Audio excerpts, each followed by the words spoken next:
Desenhos irresistíveis no Salão de Genebra. Toda vez que chovia, entrava água. O mistério das infiltrações. Cinto de segurança. Ainda tem muita gente que deve se acostumar a usar. Economia com biometano. Here we go again. Os novos carros da Fórmula 1. E vamos logo para a Suíça. O inverno aqui na Europa tem sido bastante rigoroso.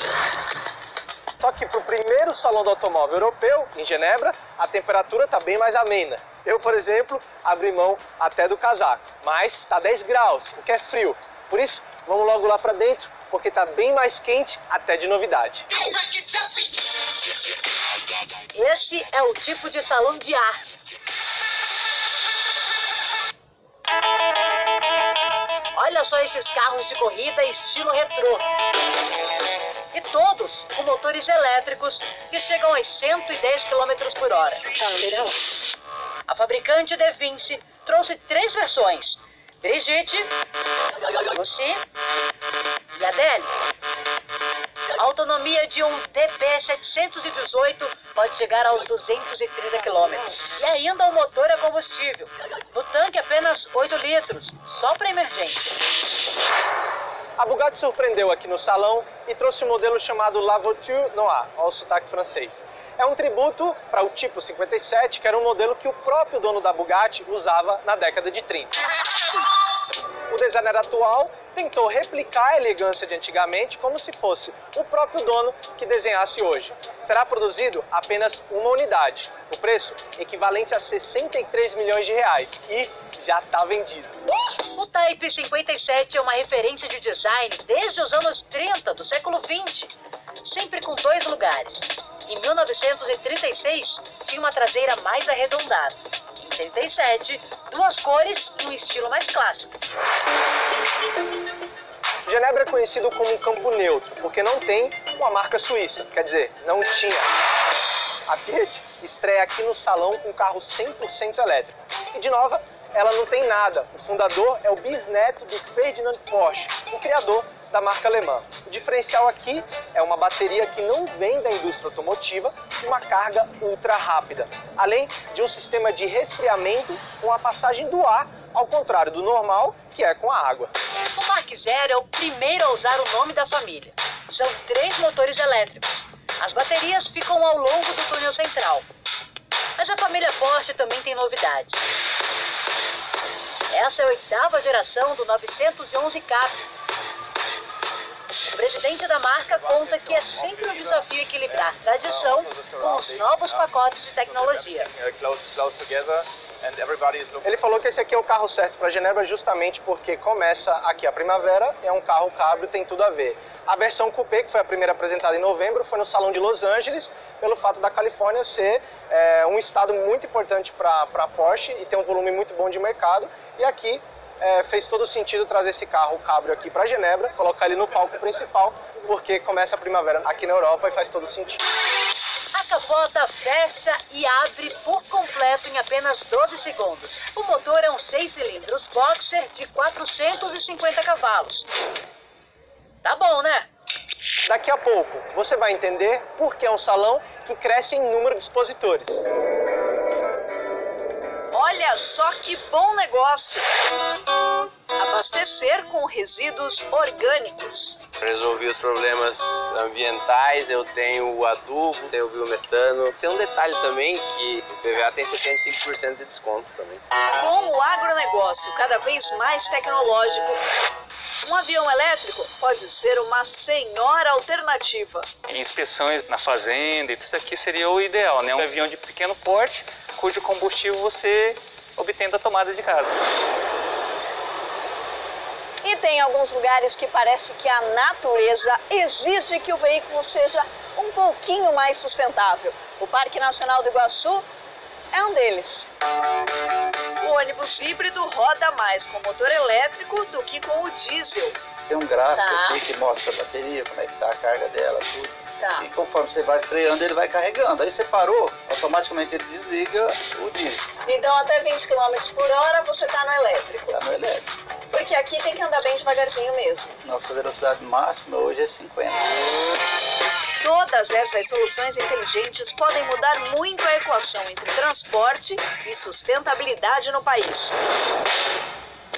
A usina de Itaipu é hoje um centro de experimentação na prática de veículos elétricos. Oficialmente, esse é o primeiro elétrico homologado no Brasil, lá em 2006. Detalhe para o torque desse carro, que é essa força que a gente sente quando a gente aperta o acelerador e arranca. É o mesmo torque de um motor V8. Os eletropostos estão espalhados pela usina. 8 horas ligado na tomada, anda equivalente a... uns 120 quilômetros por aí, normalmente. Se tiver o dobro de bateria, o dobro de tempo, né? Para rodar uns 120 quilômetros, o custo seria de algo entre 12 e 15 reais. Aqui, o chassi de um ônibus. Espaço não é tanto problema, né? Os elementos podem até ficar mais espalhados. Esse isopor aqui está representando o protótipo de um motor elétrico que ficaria exatamente nessa posição. Já num carro, tudo precisa ser mais compactado aqui na parte da frente.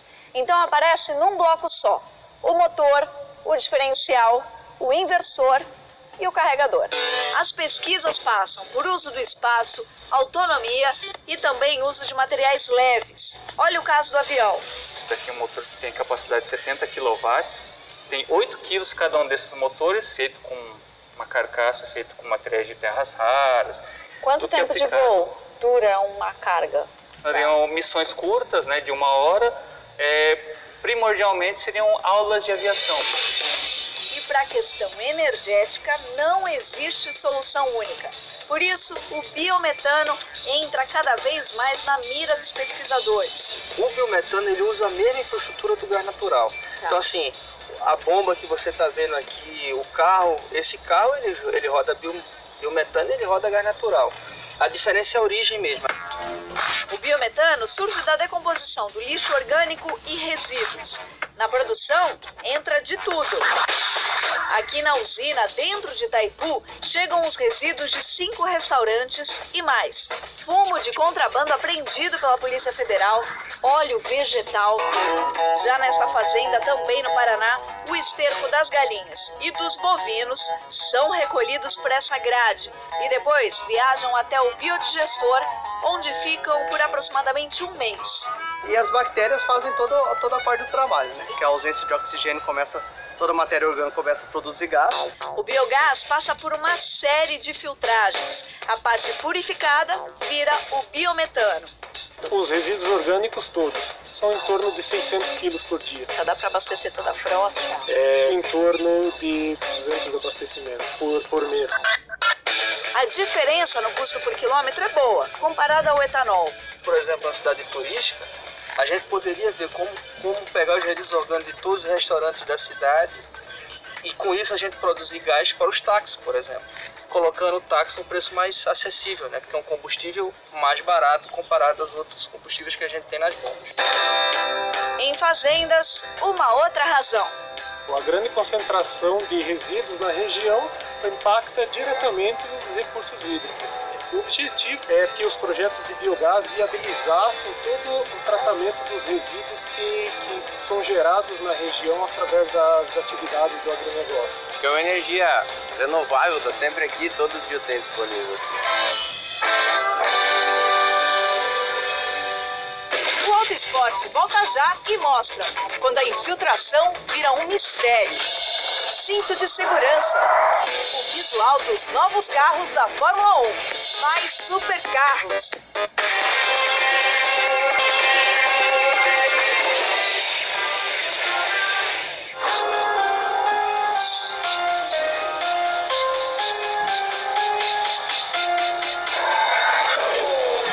Carros com novas cores na Fórmula 1. É bom a gente se acostumando.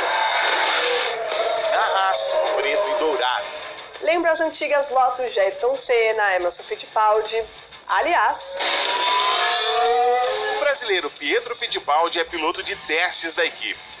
A dupla titular é a mesma do ano passado. A Haas quer subir no ranking.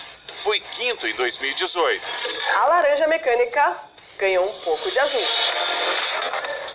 Essa é a nova McLaren, com a saída de Fernando Alonso, muitas expectativas em cima dos pilotos. E torcida por Sérgio Sete Câmara, piloto de desenvolvimento da equipe. Na Williams, tudo azul, para esquecer a lanterninha do Mundial de Construtores em 2018. E o que você acha do retorno do Kubica, que vai correr com o campeão da Fórmula 2 em 2018, George Russell? O Robert Kubica é um dos pilotos mais talentosos da geração dele, que é até a minha. A gente correu o Mundial de Kart em 2000 juntos e desde aquela época ele já demonstrava um grande talento. Ele tá tendo uma chance única, né? Depois de um acidente tão sério que ele quase morreu, voltar a uma categoria como a Fórmula 1. Já mostrou a velocidade nos testes da Williams ano passado. Eu acho que a experiência, eu acho que até essa nova oportunidade vão dar um Kubica aí mais aberto, ajudar a equipe. O Russell não poderia ser, acho que um companheiro de equipe melhor. O Kubica, pelo que eu saiba, é super tranquilo, ele pensa no conjunto. Basta saber se a Williams vai ajudar com o carro e com a velocidade necessária. A RBR tem pintura nova, mas poderia ser ainda mais radical. A pintura provisória era um show. Na STR, as cores são as mesmas de 2018 no novo carro, só os pilotos mudaram. Na Ferrari sai o branco, entra o preto e o vermelho é ainda mais forte.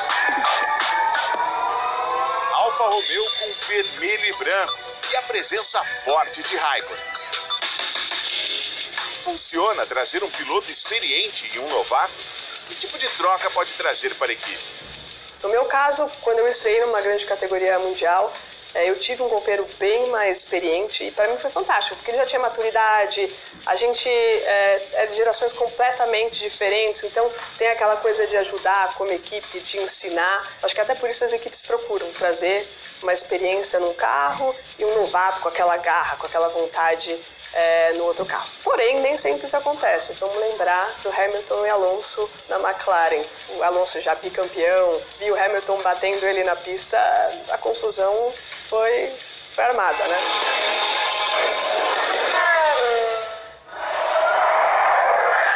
Já pensou? Se esse urso fosse uma pessoa? Incorporar o hábito de usar o cinto de segurança ainda é uma dificuldade para muita gente. Mesmo com a eletrônica do carro avisando. Não gosto de usar, mas já me salvou a vida 2 vezes. Passageiro no banco traseiro também resiste. O senhor poderia colocar o cinto, por gentileza? Gostei disso.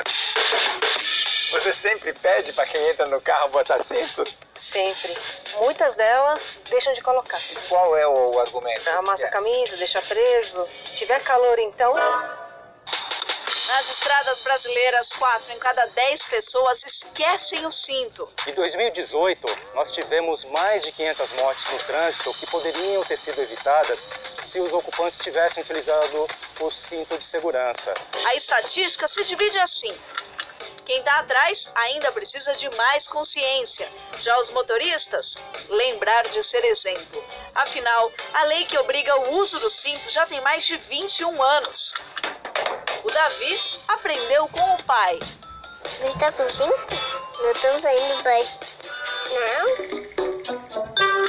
Cara, eu gosto de usar cinto de segurança. Eu uso desde que eu tirei carta. Se eu não ponho cinto, parece que eu tô sem roupa, cara. Parece que eu esqueci o celular em casa. Esse é um boneco que pesa só 10 quilos. Imagina se ele pesasse uns 70 quilos mais ou menos, o tamanho do impacto que ele ia gerar aqui no painel. Muitas vezes em um impacto você tem o seu peso multiplicado por 10, 15, 20 ou 30 vezes dependendo da desaceleração. Se você tiver uma pessoa pesando 100 quilos, imagine você tendo uma desaceleração de 15 G, ou seja, 1.500 quilos. Seu peso vai virar uma enorme massa contra o painel, ou seja, se você não tiver de cinto, os ferimentos vão ser enormes. Para ter uma ideia do impacto, simuladores estão sendo usados para quem anda de carro ter uma experiência a cerca de apenas 7 km por hora. Esse é numa universidade americana e esse outro em Goiás, usado desde o ano passado para motoristas flagrados sem cinto. Apesar de ruim, tem uma boa notícia. O número de multas por pessoas que não usam cinto está diminuindo. A queda de motoristas flagrados é relevante nas rodovias federais. Eu usava só na rodovia onde eu poderia tomar multa. A verdade era essa, eu usava para não tomar multa. Saí da rodovia principal, cheguei na vicinal, tirei o cinto. Chegando no comando na entrada da cidade, eu coloquei o cinto. E foi o que me salvou a vida, que uns 5 quilômetros para frente, uma caminhonete me corta a frente, eu 80 km por hora. Bateu? Se eu estivesse sem cinto, eu não estava aqui agora. Mas quem está ao volante pode acabar multado se o passageiro estiver sem cinto. Então, na frente o pessoal tem hábito de pôr, é atrás que o bicho pega. É o passageiro que se sente seguro, vamos dizer assim, porque tem um banco na frente para que vai proteger. E na verdade isso não acontece, né? Exato, você chega a caso de você deformar a estrutura do banco e continuar a sua projeção para frente. No caso de um capotamento, você pode ser projetado para fora. E há, por incrível que pareça, pessoas que imaginam que o airbag substitui o cinto. Isso é totalmente fora de propósito, né? Sim, na verdade, as bolsas de airbag têm que funcionar em conjunto com o cinto. Porque você vai ter a projeção do seu corpo contra a bolsa. Você é a prova viva de que ele Exatamente, só. Que legal, legal. Graças a Deus eu consegui ver meu filho crescer. Daqui a pouco, infiltrações, onde elas aparecem. E olha que interessante o que foi apresentado no Salão de Genebra.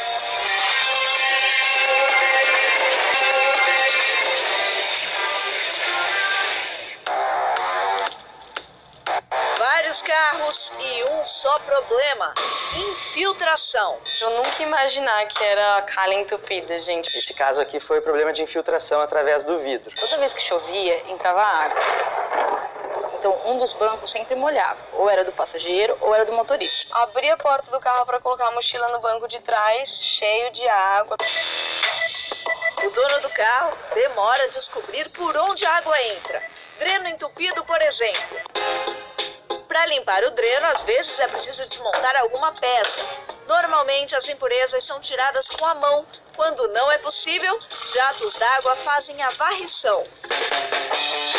Conforme eu jogo água aqui, essa água ela vai escorrer lá na frente, ali na ponta do para-choque. E é justamente esse dreno que a gente tem que manter ele sempre desobstruído. Porque se eu tiver o acúmulo de sujeira aqui, essa água não vai escoar e com certeza com o tempo ela vai voltar para o veículo, pela própria ventilação dele. No caso da Marcela, ela mesma resolveu investigar. Já cheguei até a trabalhar com a calça molhada, porque eu sentei, só fui sentir na hora que eu levantei. E aí, comecei a tentar investigar e descobri então que o vazamento estava vindo da antena. E aí, para tentar solucionar o problema, eu tirei a antena por dentro e aí eu passei o silicone em volta e coloquei a antena de volta. Uma possível causa são os lava-rápidos de rolo. Retire as antenas antes da lavagem. Agora, a mais complicada é quando a água entra pelo para-brisa. Nessa rede de lojas, são de 50 a 60 casos por mês. O vidro não era original, era um vidro de segunda linha. E pior ainda, o vidro não tinha gravação do chassi. Por lei, todo vidro que você troca de um carro, você é obrigado a fazer essa gravação. Típico caso de retrabalho. Retiramos o vidro, acabou quebrando na retirada. E agora o processo foi refazer a preparação da lataria do carro, né, tirando aquela cola, que era uma cola também que não tinha muita qualidade, porque na hora que o técnico foi tirar, a gente viu que cortou muito fácil, né? Só a substituição da cola e mão de obra vai variar entre 100 e 250 reais. Com o vidro quebrado na retirada, a conta subiu para 420 reais. E tem outros cuidados. Evitar a instalação de acessórios não homologados pela montadora, como por exemplo a própria antena do teto, a instalação de vidro elétrico, a instalação daqueles automatizadores de subida dos vidros, porque justamente a gente vai precisar desmontar as forrações das portas para poder fazer essas instalações, e essa montagem, se não for feita por uma mão de obra devidamente especializada e qualificada, ela pode provocar depois a infiltração de água nesses componentes. E carro limpo. O acúmulo de sujeira pode ressecar as borrachas. Até mesmo na hora de sair do veículo, essa raspadinha de pé gera desgaste prematuro na vedação. A mesma dica serve para a tampa do porta-malas. Quando for colocar algum volume, evitar apoiar esse objeto no batente do porta-malas, porque ele pode também, nesse momento, danificar a borracha e vai, consequentemente, no futuro provocar algum tipo de infiltração.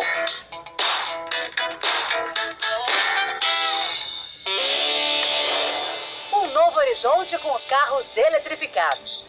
A quantidade de modelos surpreendeu muita gente em Genebra. Mais que isso, há um novo ambiente criativo. E o salão é o palco ideal para as ideias arrojadas, como a de estúdios de design. A Pininfarina juntou designers e engenheiros da Porsche, Audi e Bugatti para chegar nesse carro, o Battista. Mas aqui o que reina é o design italiano, principalmente da Ferrari. Olha essa lateral. Isso porque a Pininfarina sempre desenhou carros emblemáticos da marca do cavalinho. É um hipercarro, o 0 a 100 por hora faz em menos de 2 segundos. Cara, olha essa frente, limpa, incomum num super esportivo. Isso porque ele é um carro 100% elétrico e não precisa daquelas entradas de ar agressivas para resfriar o motor a combustão. Aqui são duas nas laterais, uma em cada ponta.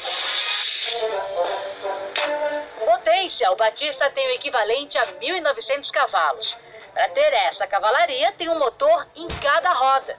E já que é para ser criativo, até esse bug elétrico entra na roda. A Volkswagen apresenta a versatilidade de uma mesma plataforma. Aí você vê que ela pode propiciar diferentes proporções, diferentes acabamentos também. Nesse caso você vê, a gente brincou com a distância entre eixos, o balanço dianteiro e traseiro. Então a primeira imagem que a gente tem na nossa cabeça são esses primeiros desenhos dos anos 60, onde a gente tinha realmente esse paralama aqui, essa parte bem baixa, isso aqui bem exposto. Esse primeiro formato. Exatamente, onde a gente começou a desenhar o carro. Quais são os outros aspectos importantes também? Como, por exemplo, você vê aqui, a roda traseira ela é bem maior que a roda dianteira. Né? Isso também é um aspecto importante. E isso é clássico também, né? Você busca essa parte clássica, mas inovando completamente a verdade. A gente tem uma história que a gente quis captar mesmo da época dos anos 60 e 70, porque o carro ele tem esse aspecto meio de hot rod, né? Outra coisa muito importante também foi ter esse Santo Antônio aqui, né? Para dar uma proteção para o ocupante que está ali dirigindo ou o passageiro do lado. Agora, o carro que pode ser considerado mais emblemático é esse. Ressurge das cinzas uma marca espanhola, a Hispano-Suiza. De todos os carros que eu vi, esse é o que mais mistura o passado com o presente. Aqui no interior, a gente vê um material que imita a madeira, clássico, o quadro de instrumentos todo digital e o console central com os recortes bem futurísticos. Agora, aqui fora é que a gente tem melhor essa impressão. A roda traseira toda coberta, essa cauda alongada e caída, remetendo às carrocerias antigas, e a lanterna traseira aqui, ó, forma circular, e olha o charme, o símbolo da marca ali no meio. Batizado como Carmen, também carrega o equivalente a mais de 1.000 cavalos. O que parece só design é também uma fórmula aerodinâmica capaz de dar ao Carmen um desempenho de arrasto melhor que muitos outros esportivos tradicionais. Uma revolução. Um bom domingo para você e uma ótima semana.